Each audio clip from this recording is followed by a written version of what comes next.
Hello mga kabisig, for today's video tayo mag-share patungkol sa ating karbador sa kanyang tunuhan.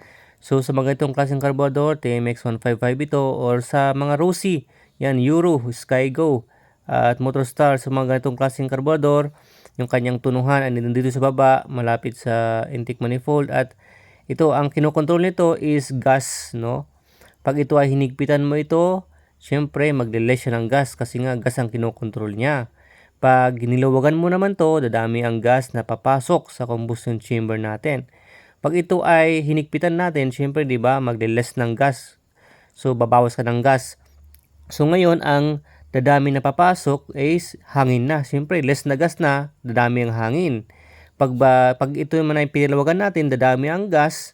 Ibig sabihin, ang papasok naman na hangin is konti na lang, no? Maglilis ka naman ng hangin pag ito ay niluwagan mo kasi dadami yung gas na papasok. Ganun yan yung kanyang principle. So, napakahalaga po ito para maitunon natin yung ating karbador ng maayos at nasa tamang tono para maayos yung sunog ng ating spark plug at maganda yung idle at maganda yung acceleration ng ating motor. So, yun lang. Thanks for watching. Please like, share, and follow. God bless everyone.